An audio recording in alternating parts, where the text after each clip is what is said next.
Hey everyone, a massive welcome to all our 8th graders tuning into today's Explainer. I am absolutely thrilled to have you here. Today, we've got a truly fascinating topic lined up for you.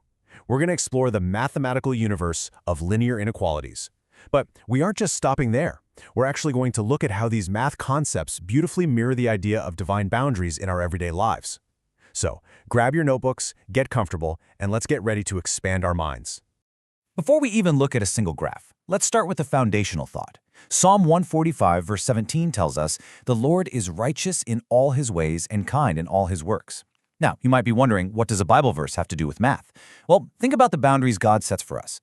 A lot of times we view limits as these strict restrictions, but in reality, God's limits provide us with incredible freedom and immense safety within his will. And, as we're about to see, mathematical limits do the exact same thing. They create a safe zone, a specific region where endless possibilities can thrive. Okay, here's our quick roadmap for today. First, the big idea. Second, why boundaries matter. Third, equations versus inequalities. Fourth, decoding the symbols. Fifth, real-world math examples. And finally, number 6, education, morality, and peace. Section 1, the big idea, regions of possibilities. Section 2, why boundaries matter, freedom within limits. Section 3, equations versus inequalities, finding the safe zone. So, what actually happens when life requires us to move away from a single perfect answer and into a whole range of possibilities? Think about it like a $20 budget or a 65-mile-per-hour speed limit.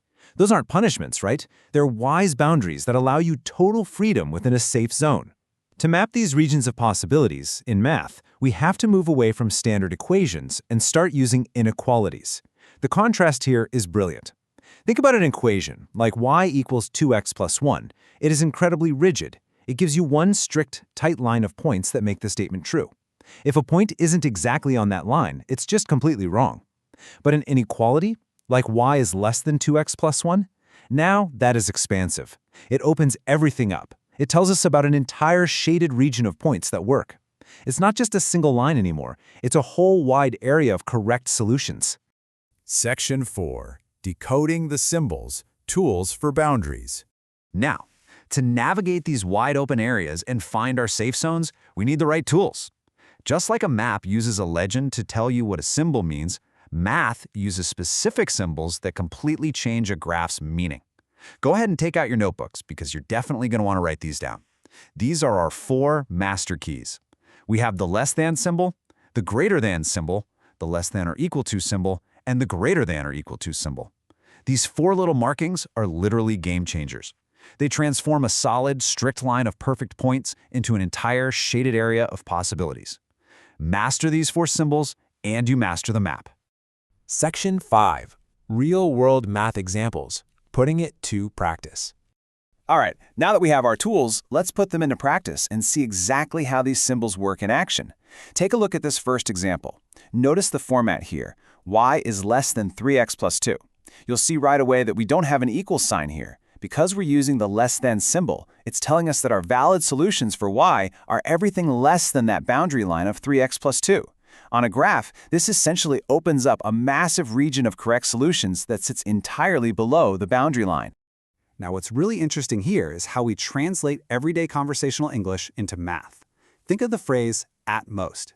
If I tell you that you can have at most 3 slices of pizza, it means you can have 3, 2, 1, or 0 slices. Mathematically, that's exactly the less than or equal to symbol. In our second example, y is less than or equal to negative x plus 4. That means our solutions can fall exactly on the line itself or anywhere below it. It creates a hard, safe upper limit. Finally, let's look at the more than situation. If I say you need more than $5 to buy a movie ticket, well, exactly $5 won't work. You need 6, 7, or maybe 20. Here, our inequality is y is greater than 0.5x minus 1.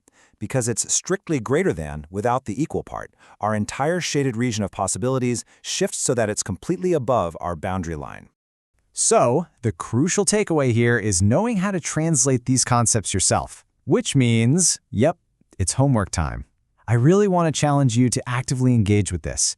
Take a look at these 5 verbal situations, and for your homework, translate them into mathematical inequalities. Keep an eye out for those key words, less than, greater than or equal to, no more than, above, and out or below. You've got all the tools you need right there in your notes to decode these into math. Section 6. Education, Morality, and Peace. The Hero's Mart Philosophy. We've spent the past few minutes plotting out safe zones on mathematical graphs.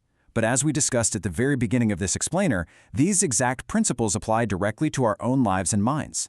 I want to share this profound truth from Romans chapter 8, verses 6 through 7. For to be carnally minded is death, but to be spiritually minded is life and peace. Think about how beautifully this connects to what we just learned. Just as we use math to find the correct, safe, shaded region on a graph, God gives us spiritual boundaries.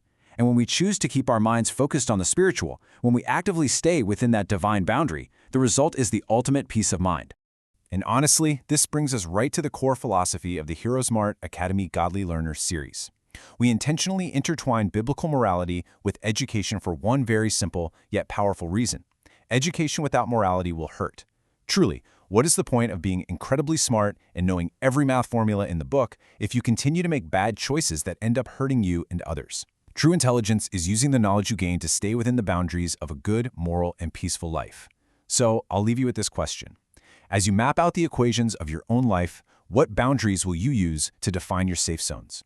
Thank you so much for hanging out with me in this explainer today, 8th graders. Keep learning, keep growing, and I'll catch you next time.